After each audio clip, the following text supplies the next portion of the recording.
Salut et bienvenue sur Bibloom Podcast, le podcast enthousiaste qui pétille, qui t'invite à te poser des questions sur la vie, à changer de point de vue et à chercher des réponses du côté de la bienveillance. J'y partage mes réflexions et découvertes personnelles en fonction de ce que je vis au quotidien et j'invite régulièrement des personnes avec qui j'ai plaisir à échanger pour partager avec toi et t'inspirer.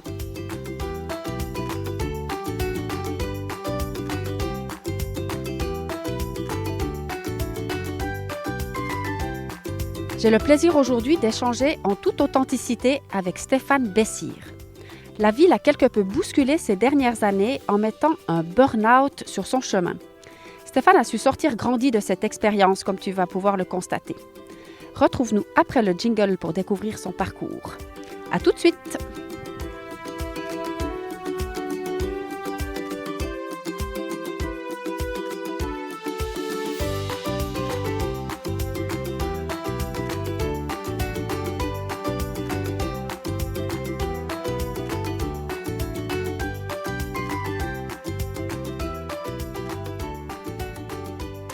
Salut Stéphane! Salut!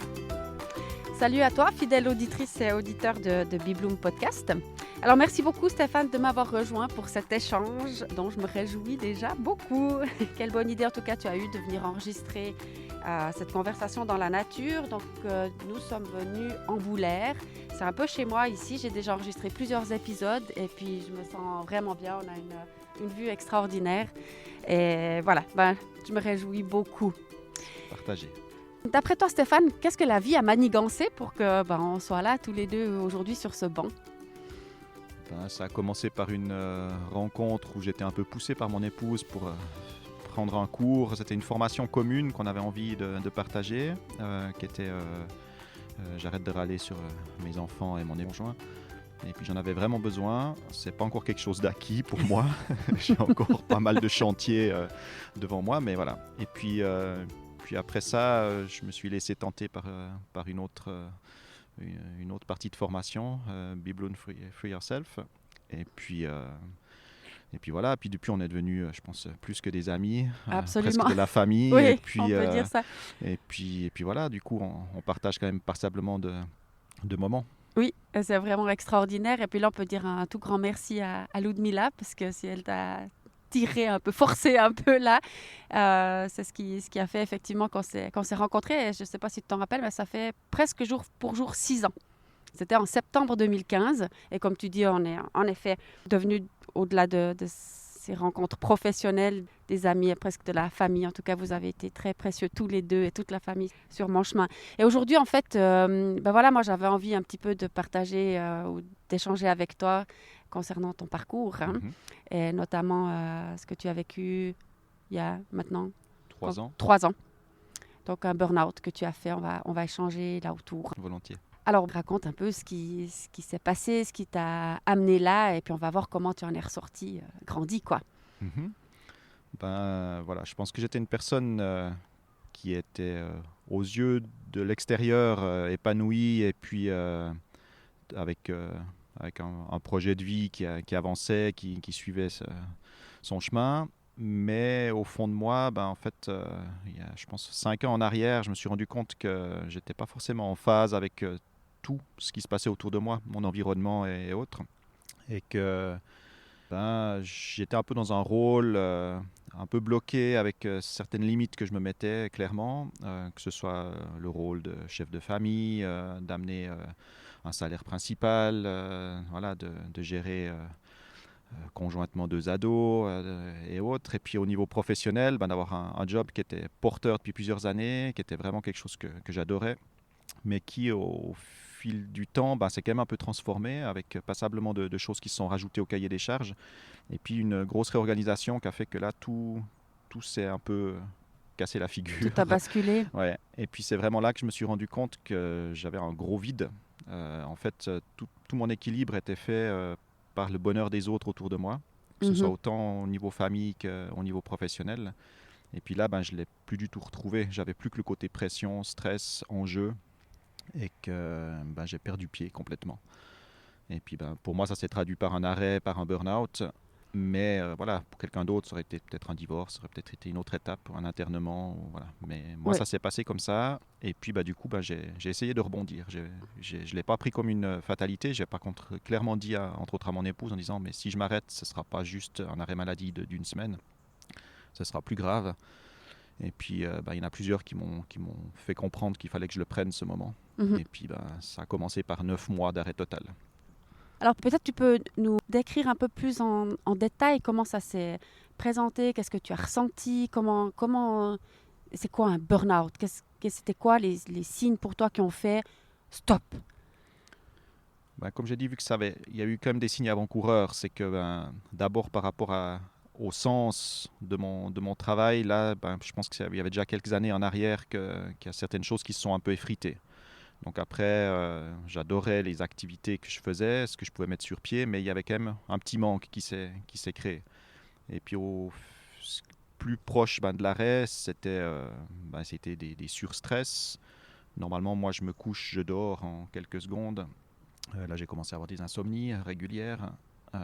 Du coup, on n'a plus le sommeil réparateur.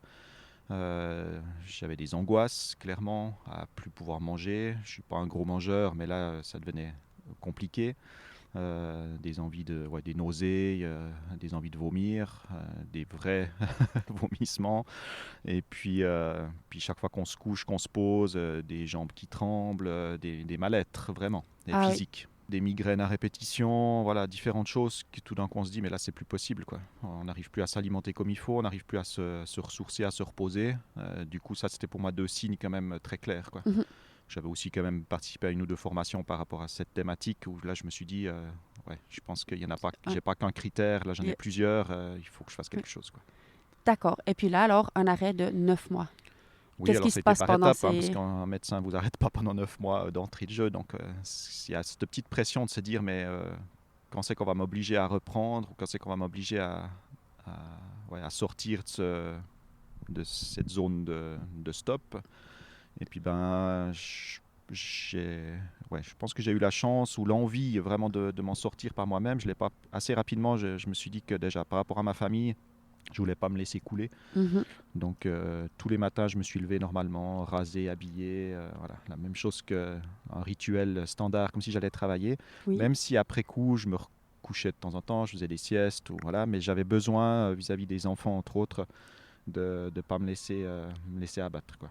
Et puis j'ai voulu garder ce rythme parce que je savais qu'une des grosses difficultés, c'était de perdre complètement un rythme, de se décaler complètement, de vivre la nuit plutôt que le jour, et puis que ça, après, pour reprendre, que c'était très compliqué. Donc j'ai voulu absolument maintenir ce rythme d'une manière ou d'une autre. Et puis après, mon épouse ne m'a pas laissé simplement comme ça à la maison. Elle a souhaité que vraiment je me fasse aider et puis que je trouve des thérapies ou des soutiens pour avancer. Et puis là, j'ai cherché une ou deux pistes, que ce soit, on va dire, de l'accompagnement thérapeutique, que ce soit de l'hypnose dans une deuxième phase, cours Be Bloom Free Yourself qui m'a aussi beaucoup porté, mais que la première fois j'avais refusé les dates quand tu me l'avais proposé parce que c'était vraiment pas le moment. C'était trop confrontant vu les thématiques. Je me suis dit non, là ça va raviver beaucoup trop vite certaines choses et j'aurais été incapable d'en parler comme aujourd'hui. Donc là, tu as vraiment été capable de prendre les perches qu'on te tendait et puis de chercher aussi les pistes qui étaient les meilleures pour toi au meilleur moment. Oui, même s'il y avait vraiment des choses qui étaient confrontantes, parce que c'est jamais le bon moment, on aimerait toujours, par confort ou par sécurité, en profiter davantage. Mais une des premières choses qui m'a porté, et puis ça le médecin, il a toujours dit, je ne connaissais pas la thérapie du canoë, c'est que j'avais un rêve d'ado. J'ai toujours aimé les Amérindiens et tout ce qui touche à cette culture. Et puis un des éléments, c'était que en tant qu'ado, j'avais pas pu acquérir un canoë. Et puis du coup là, j'ai cherché malgré un budget qui était limité, mais voilà, j'ai trouvé d'occasion un canoë, puis j'ai décidé de complètement le refaire. Donc le premier mois d'arrêt, je l'ai consacré à simplement poncer, à refaire mastiquer, à refaire de la peinture et tout, pour un outil qui pour moi faisait référence à l'évasion, à des références nature qui m'attiraient vraiment. Et puis où je me suis dit que là il y avait quelque chose. Voilà. Puis c'était un projet où le point A, le point Z était très clair, était visible, je pouvais toucher, c'était de la matière. C'était concret. Voilà, je me m'étais noyé dans des projets qu'il fallait se battre pour essayer de les valider, pour ne pas avoir de réponse, pas avoir de solution viable ou de se faire mener en bateau. C'était peut-être en fait l'image que j'ai voulu chercher avec Scanway. Et puis du coup j'avais besoin de passer par une étape beaucoup plus matérielle mais physique, on va dire. Voilà. De toucher de la matière et pas d'être dans de l'abstrait. Et puis de pouvoir après utiliser pour s'évader ou se porter ou se ressourcer. D'accord. Et puis, donc tu dis le premier mois, tu as consacré à refaire ce canoë. Et puis après, quelles ont été les étapes clés dans tes compréhensions ou dans tes découvertes sur toi-même, en fait? J'ai été attiré vraiment, comme j'ai dit, par la nature. Donc j'ai fait beaucoup de marches, marches en forêt, marches en montagne, seul. J'avais besoin d'essayer de me trouver puis de comprendre en fait qu'est-ce qui m'arrivait. Je vois que ça me touche quand même. Hein. J'ai la voix un peu qui flanche. Mais du coup, c'était besoin de savoir qui j'étais parce que je me suis rendu compte qu'en fait, j'avais jamais pris le temps de savoir où j'allais, qui j'étais, ce que je voulais, qu'est-ce qui me portait en fait. Donc ça a été mes premières recherches, essayées par moi-même, mais rapidement, on se rend compte qu'on tourne un peu en rond, puis qu'on n'a que des questions et pas de réponses. Et puis là, que ce soit le médecin, que ce soit une thérapeute ou différentes personnes de ce type-là, mais je ne suis pas allé par exemple chez un psychologue, je suis resté plutôt dans des recherches simples et plutôt des petites étapes. J'avais besoin de balises ou de bouées sur mon chemin qui m'ont amené à développer tout d'un coup une compétence ou lâcher plutôt aussi certaines choses. L'hypnose m'a beaucoup aidé pour lâcher certains vieux schémas, que ce soit la timidité, que ce soit la jalousie, que ce soit une pression que je me mettais par rapport à un rôle social ou des choses comme ça. Et, Oui. puis une fois que ces étapes étaient passées, après c'est de les intégrer. Puis ça, c'est peut-être pas forcément le plus évident. Et puis là, j'ai eu la chance d'avoir une job coach ou une personne qui s'occupait de case manager, qui s'est occupée de moi au niveau de l'entreprise, qui m'a aussi laissé naviguer, vu que j'amenais plein d'idées, plein de propositions. Et puis qui m'a accompagné, je vais dire, de façon soft dans tout ce chemin. Et puis où j'ai accepté à un moment donné de repartir sur l'ancienne place. Où là, c'était un gros dilemme parce que quand on se renseigne un peu sur le burn-out, il y a des outils qu'on doit acquérir, il y a des schémas qu'on doit casser. Mais après, il faut réexercer. Et puis le problème, c'est que ce que peut-être font par défaut la majorité des gens, c'est qu'ils quittent et puis qu'ils partent sur une nouvelle place. Et puis en fait, on n'est jamais vraiment sûr qu'on a pu intégrer ces outils et puis qu'on peut vraiment les mettre en pratique. Moi, j'ai préféré essayer de me rebrûler en sachant que c'était un gros risque, surtout avec mon fonctionnement hyper perfectionniste, hyper conscience professionnelle, et puis avec une équipe qu'on connaissait, certains on se connaissait depuis presque 20 ans. Donc il y avait vraiment un gros risque, mais j'ai préféré le prendre pour vraiment aller me reconfronter à ces schémas. Et puis, avec une équipe qu'on connaît, avec un job qu'on connaît, on n'a pas le choix d'activer tous ces outils qu'on a essayé d'acquérir. Puis là, j'étais encore accompagné par un suivi AI avec un coach professionnel. Mais tout ça, c'était chaque fois des demandes ou des propositions qui m'ont été faites et puis que tout d'un coup, je trouvais que c'était le moment. Et tout comme cette formation Biblom Free Yourself qui m'a vraiment porté aussi parce que quand je l'ai fait, quasiment en même temps que le coach professionnel, il y a eu vraiment des clés où là, j'ai vraiment pu réaliser certaines choses. Tu veux citer peut-être quelques clés? Moi, je trouve juste extraordinaire parce que c'était un atelier que tu as partagé avec moi. En plus, Oui. tu as tout ce que tu as amené au groupe. Tu étais le seul homme Oui. dans l'atelier et c'était extraordinaire tout ce que tu as amené. J'avais peut-être pas conscience de l'impact que ça a eu sur tout ton parcours. Donc, ça me touche aussi beaucoup d'entendre ça maintenant.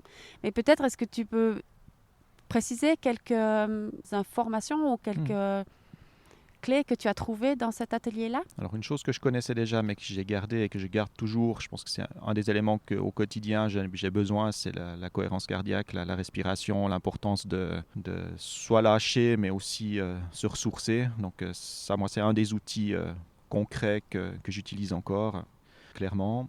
Déconstruire avant de pouvoir construire. Je pense qu'il n'y a pas de miracle, c'est qu'à un moment donné, on est aussi au centre de tout ce qui se passe. Donc on doit faire des choix et on est amené tout le temps à faire des choix. Puis finalement, ces choix, c'est nous qui devons les faire. Ce n'est pas des choix qui nous sont imposés par l'environnement. Même si des fois on a l'impression, je pense qu'on doit rester le moteur et puis l'élément central de tout notre parcours. Mais c'est là que c'est des fois difficile et confrontant, c'est que de prendre ses choix. Après, c'est notre responsabilité, puis il faut les assumer, puis il faut avancer, puis il faut construire. Donc ça, c'est, je pense, l'étape que j'ai la plus retenue. Et puis après, Donc, il y a eu le pouvoir de choisir, la responsabilisation personnelle, et puis libérer toutes les fausses croyances, les croyances limitantes, changer d'état d'esprit. J'ai encore un gros travail là au milieu. Si vous aviez mon épouse là à côté, elle sourirait puis clairement. Encore du job. Et puis lié à ça, il y avait un élément que j'ai toujours affiché dans notre salle à manger qui était le tableau de vision. Où là, c'était pas le premier que je faisais avec toi, Diane, mais du coup, ce deuxième, je l'ai vraiment fait en conscience, en me disant qu'est-ce que j'ai envie maintenant de construire et puis qu'est-ce que j'ai envie de garder. Et puis là, c'est clairement tout ce côté nature et puis de choisir ou d'avoir besoin de cet équilibre dans ma vie, d'avoir des moments à moi que je n'avais pas conscience qu'avant j'en avais besoin. C'était que en groupe ou que en famille.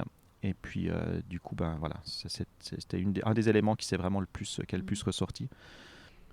Un outil aussi qui m'a beaucoup aidé, c'est la communication bienveillante, apprendre à parler en jeu, et puis vraiment se positionner dans le discours avec son ressenti, ce qu'on a envie aussi d'apporter, sans parler que de l'environnement ou des autres, ou de se mettre à la place des autres, quoi. Et puis ça, c'est vraiment un élément qui lié aux accords Toltec, qui vraiment, c'est vraiment toutes des clés qui ont été soit réavivées, soit qui me permettent après de me positionner ou de vraiment être moi, et puis qu'est-ce que je veux ou qu'est-ce que j'aimerais dans le moment présent ou pour après. Oui, d'accord. Donc ça t'a permis aussi de venir te reconnecter à ce que tu ressens, ce dont tu as besoin, et puis l'exprimer en fait de manière bienveillante, mais te connecter en priorité à toi, quoi. Je pense que je le faisais vraiment jamais. J'étais vraiment que dans la masse de mon environnement. D'accord. Donc la plus grande transformation, c'était cette reconnexion à qui est Stéphane, que veut Stéphane, que ressent Stéphane, et comment est-ce que Stéphane le partage, l'exprime, où est-ce que tu veux aller finalement. Exact. Et puis oser être en fait. Parce que je pense que tout ça, je me suis toujours caché un peu derrière une certaine timidité. Puis du coup, si j'étais une ombre au milieu d'une masse, ça m'allait bien. Alors maintenant, tu es une lumière. Je sais pas, mais j'ai en tout cas des outils et des clés qui me permettent d'oser être moi, puis de faire des choix, et puis de les assumer, et puis de vivre. Oui, et d'être. Voilà. C'est beau, j'adore. Du coup, toujours dans cette période de clash, en fait, on peut dire, il y a autre chose qui est arrivé sur ton chemin. Donc, toi, tu as fait cette compréhension aussi que la nature, c'était extrêmement important pour toi, pour te ressourcer, pour te remettre un peu sur pied. Oui. Et puis, en alliant cette compréhension de toi et ce que la vie a mis sur ton chemin, tu as rencontré... J'ai fait une rencontre d'une personne qui est peut-être devenue un peu un grand frère. Il y a quelques années en arrière, c'est le genre de personne que j'aurais jamais osé aborder, jamais osé rencontrer. Et puis que là, ça s'est donné un petit peu comme un entretien d'embauche, mais très rapidement, on a passé 4 heures ensemble au lieu de simplement une petite heure. Et puis ça s'est transformé à l'accompagner pour des camps en forêt, pour des ados en rupture sociale, phobie scolaire ou gros problématiques personnelles. Et puis là, j'ai eu comme un peu une révélation où ça m'a vraiment montré que ce que je voulais, c'était vraiment clairement travailler avec des ados en rupture ou en difficulté sociale ou scolaire ou de formation. Et puis du coup, c'était allié toute l'expérience que j'avais acquise jusqu'à présent, qui était plus de l'accompagnement de masse, on va dire, et puis plutôt me concentrer sur un petit groupe d'humains et puis de pouvoir vraiment travailler avec. D'accord. Et puis ça, donc c'était le point de départ, c'était dans la nature, de manière assez difficile quand même. Hein? Vous campiez, Ouais, en plus. On a vécu les 4 saisons, de la neige au mois de mai, avec une dizaine de jeunes. On a eu des camps avec des grands groupes où c'était différent, mais on dormait dehors, on dormait en hamac ou des fois sous tente. Du coup, il fallait gérer la nourriture, des fois pour vraiment des grands groupes. Et puis très rapidement, cette personne m'a fait confiance, ce qui m'a confronté un petit peu, vu que j'étais quand même dans cette période d'arrêt, c'était quand même après presque seulement 3-4 mois là, que j'étais arrêté. où tout d'un coup, devant les autres, sans trop m'avoir demandé, mais il y a eu vraiment un feeling qui s'est passé entre nous, où il a dit aux autres, si jamais moi j'ai une absence ou que, que je dois gérer un cas d'urgence, si jamais c'est Stéphane qui sera mon numéro 2. Et puis là, du coup, je dis, il aurait peut-être pu me demander avant. Mais du coup, voilà, j'ai pris ce challenge. Et puis, qu'une personne comme ça me fasse confiance sans vraiment me connaître, ou juste avec quelques moments où on avait passé ensemble, ça m'a vraiment porté. Et puis, j'ai vraiment adoré ce rôle. D'accord. Donc, toi, là, tu es encore en reconstruction. Pour toi, tu connectes avec quelque chose qui est une bonne ressource, la nature. Et puis, du coup, tu avances aussi sur tes réflexions de savoir quelles sont tes valeurs, qu'est-ce que tu aimes, qu'est-ce qui est bon pour toi. Et puis, tu connectes assez fort avec ce lien avec les jeunes, en fait. Oui. D'accord. Et puis, donc après, comme tu as dit tout à l'heure, tu es retourné quand même dans l'entreprise où tu étais. Tu as fait ce choix, ça s'est venu un peu plus tard, de retourner dans cette entreprise. Et là, qu'est-ce qui s'est passé? Alors, il y a eu juste encore une étape marquante, juste entre les deux, où j'ai eu la chance de pouvoir aller pour un mariage au Japon. C'était une grosse étape parce que juste avant, j'ai encore eu des calculs rénaux qui ont fait que 2 jours avant, j'étais à l'hôpital en urgence et puis que c'était pas sûr que je puisse partir au Japon. Mais là, on a eu une grande chance en famille de pouvoir aller pour un mariage et puis de voir une toute autre culture. Et là, je me suis aussi repris l'effet miroir en pleine figure parce que le Japon, au niveau société, c'est un peu des robots. Tout est dévoué à soit la religion, soit leur pays, soit leur employeur. Et ils savent un peu pas être, en fait. C'est des personnes qui, apparemment, sont vraiment toujours dévouées à une cause. Et voilà, ça a été très confrontant de voir que si je fonctionnais à l'extrême avec ma psychorigidité d'avant, conscience à outrance, conscience professionnelle ou le respect des règles aussi dans le mode familial ou comme ça, ça allait qu'à des clashs ou à des robots. Et puis que c'était clairement pas ce que je voulais, ni pour ma famille, ni pour moi, ni pour mon environnement professionnel. Et là, ça a été une première étape où je me suis dit, là, il faut vraiment casser ces schémas le plus possible et puis essayer de repartir avec une feuille blanche, quoi. Et puis du coup, au retour, là, j'ai directement recommencé sur mon ancienne place, mais avec des adaptations, des aménagements, où j'étais presque avec un rôle de stagiaire pour commencer, où j'avais vraiment aucune pression d'objectifs ou de choses à atteindre. J'étais vraiment là juste pour reprendre un rythme professionnel, être confronté à des discussions de collègues. Et voilà. Mais moi, j'ai voulu justement retourner sur mon ancienne place pour essayer de vraiment utiliser ces outils et puis de voir si j'étais de nouveau apte ou s'il fallait plutôt partir sur un soutien AI ou autre chose, quoi. Oui. Et puis, la première étape, c'était de se dire, pourquoi pas essayer de faire un temps partiel, de me dire, peut-être que mon ancienne place, si je l'ai que en partie avec les éléments qui me conviennent, qui me portaient jusqu'à présent, peut-être que, admettons 60%, je pourrais faire un 40% en nature avec cette personne pour des camps. Et puis, à un moment donné, ça se mettait sur pied. Puis finalement, il y a eu des étapes de vie qui ont fait que ça ne s'est pas donné. Et puis, c'est quand même encore quelque chose que j'ai dans le coin de la tête, de peut-être une fois organiser des sorties famille le week-end ou sur une nuit en forêt, en montagne, autour d'un feu de camp. Je pense que voilà, ce qui m'a porté ou ce qui me porte encore, pour l'instant, je le fais vraiment pour moi, en famille. Ça m'arrive de temps en temps d'avoir des amis, des enfants ou comme ça, ou des amis de la famille. Je crois que tu en as aussi profité. Moi, j'en ai profité. C'était juste extraordinaire, oui. Mais voilà, j'ai encore mon côté psychorigide qui fait que pour l'instant, je n'ai pas trouvé le lieu ou les lieux qui me permettent d'y aller facilement, d'avoir les autorisations. Parce qu'après, c'est aussi ça. On est en Suisse, donc faire du bivouac, c'est toléré, mais il y a plein de barrières quand même. Et puis, j'ai pas envie de partir sur quelque chose où je suis pas à l'aise avec des participants. Donc, pour l'instant, ça c'est quelque chose qui me porte personnellement. Oui. J'ai clairement besoin. Avant, c'était peut-être une fois par semaine. Maintenant, c'est avec le nouveau challenge professionnel que j'ai trouvé, c'est plutôt 1 à 2 fois par mois que j'ai besoin, que ce soit du kayak, que sur le lac de Gruyère, que ce soit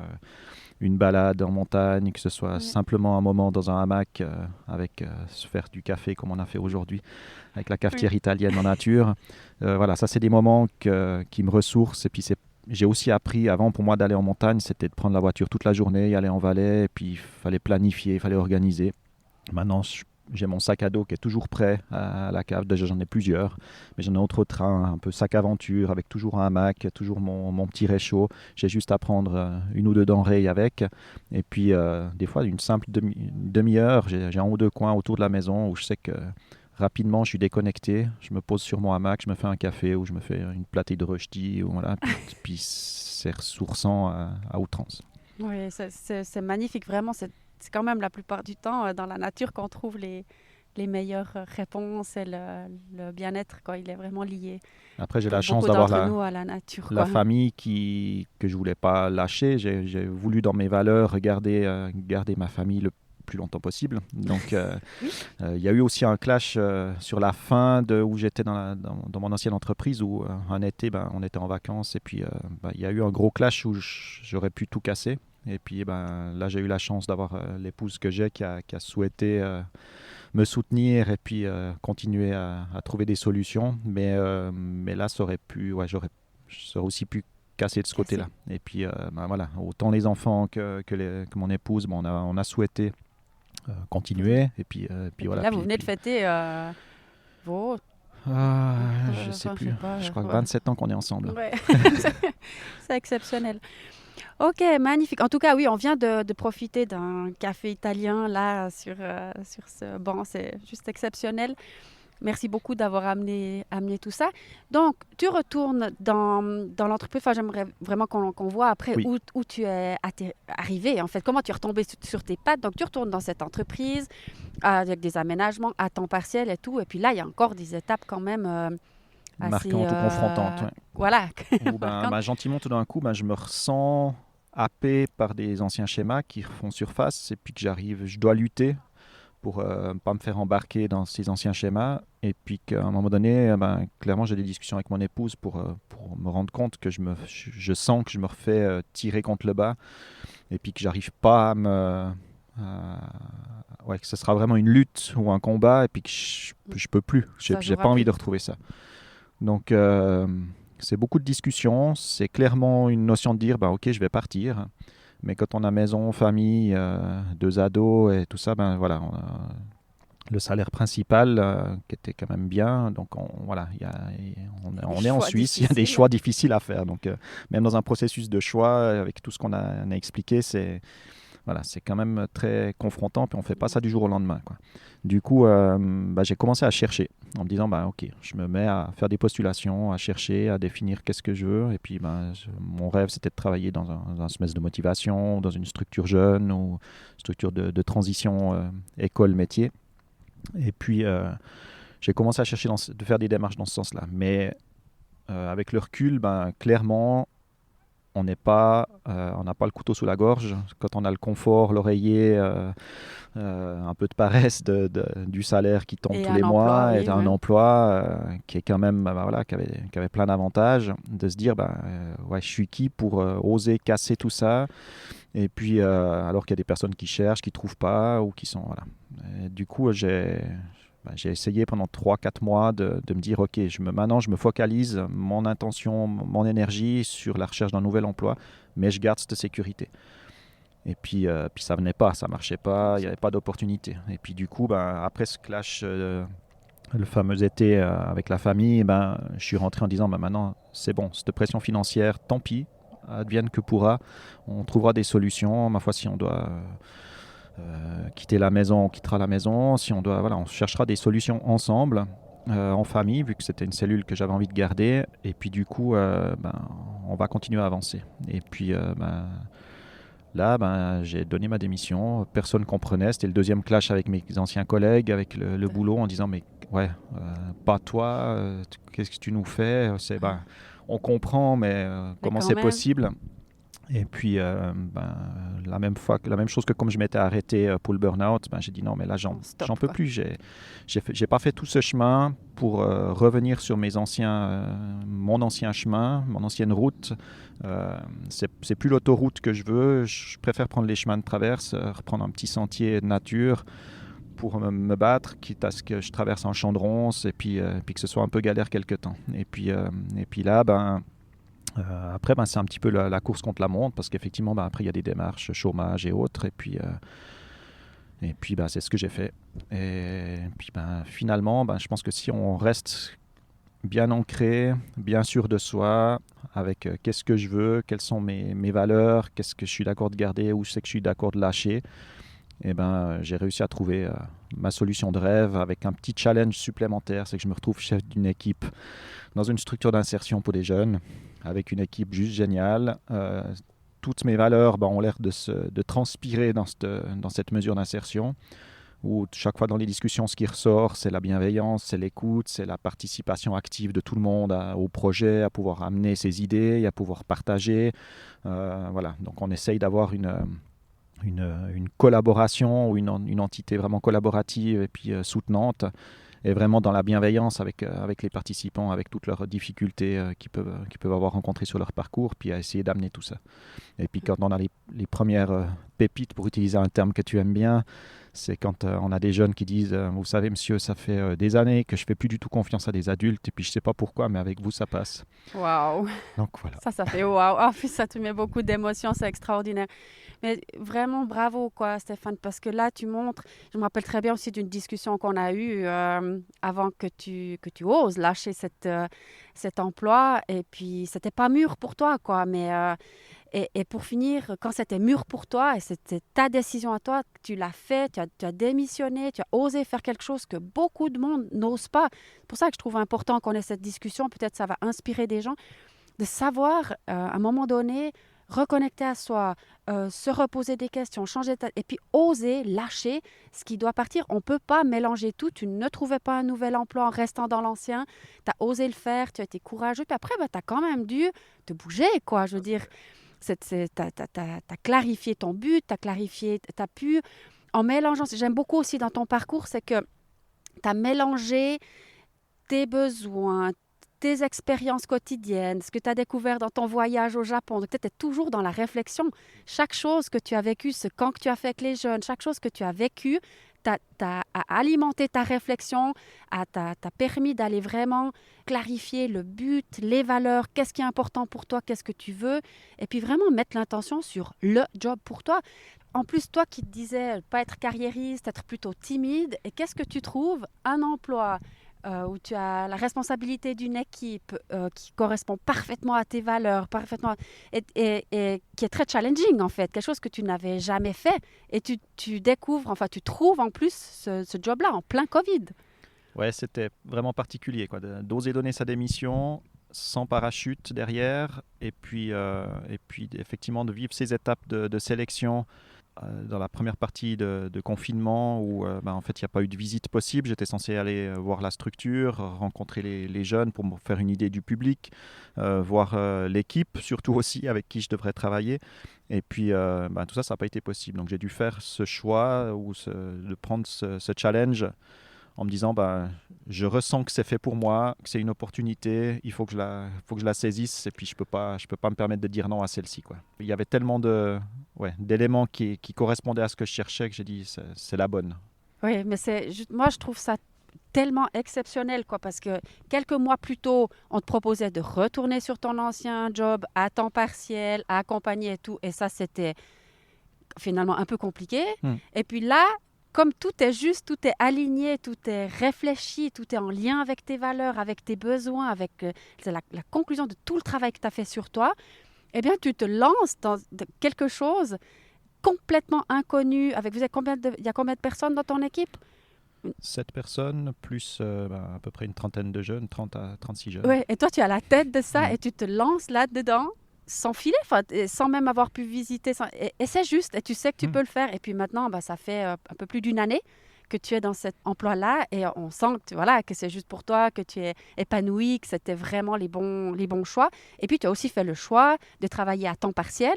Donc, en temps partiel, 90% quand même. Hein, mais tu t'es accordé d'avoir un peu ce temps pour toi aussi.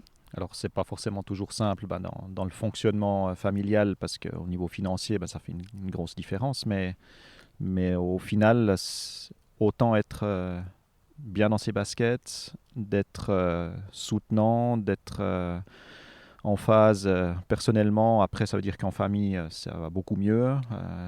Les ados, c'est un peu moins confrontant, ou en tout cas, on ne rentre pas non plus dans ces successions de combats possibles avec des adolescents. Et puis, du coup, au travail, ça va mieux, personnellement aussi. Du coup, tout s'est remis en place. Exact. C'est comme si on avait donné un grand coup de pied dans ton puzzle, là. Ah oui. Puis dire, maintenant, là, il faut changer comme tout. On a tout envoyé. Mais tout a eu du sens. On ne peut pas non plus dire... moi, j'aurais pas pu faire cette transition, je pense, sans toutes ces étapes. À un moment donné, voilà, tout a pris sens parce que j'y ai donné du sens ou j'y ai donné de l'importance. C'est vraiment un chemin qui doit se construire et puis on doit vraiment passer par cette remise en question, se dire que finalement on est le point central. Oui. Parce qu'on c'est pas en mettant la faute sur l'environnement, sur l'entreprise, sur les autres. Voilà, si on ne fait pas cette étape, je pense que ce soit un divorce, un burn-out ou n'importe quel, ou un deuil, on doit passer par finalement ce même processus d'acceptation, de se remettre en question, puis de choisir qu'est-ce qu'on veut pour la suite. Moi, je pense que c'est l'élément que j'ai le plus gardé, puis que j'essaye de transmettre dans toutes ces discussions que je peux avoir sur mon parcours de vie. C'est que je pense qu'on peut trouver ce même fonctionnement dans différentes situations marquantes d'une vie d'une personne, où si on ne passe pas par ces étapes, on n'arrive pas à se reconstruire derrière ou à changer son objectif. On pourrait faire ces réflexions et ces étapes de manière plus simple, je ne sais pas, mais en tout cas, si on ne le fait pas, si on n'a pas cette ouverture, la vie, elle va se charger de nous mettre devant le mur, quoi. Donc toi, elle t'a mis un burn-out sur le chemin. Quelqu'un d'autre, comme tu disais tout à fait justement, on va lui mettre un divorce, on va lui mettre un accident, un décès, peu importe, on va mettre quelque chose sur son chemin qui soit suffisamment... confrontant, lourd. Oui, et qui fasse un véritable stop, quoi, pour dire, voilà, maintenant... Fais-la, cette réflexion. Et puis, si on repousse tout le temps, on a tous été un peu comme ça, on dit, OK, ouais, j'ai pas besoin de ça. Moi, on repousse, mais de toute façon, plus on repousse, plus la vie, elle va se charger de le faire. Et plus le stop, il sera peut-être violent, quoi, pour certains. Ouais. En tout cas, merci beaucoup, Stéphane, pour cet échange. Et puis, merci à vous tous et toutes aussi qui écoutez ces podcasts. J'espère que le parcours de Stéphane a été inspirant pour quelques-uns parmi vous. Bonne suite. Merci, à bientôt.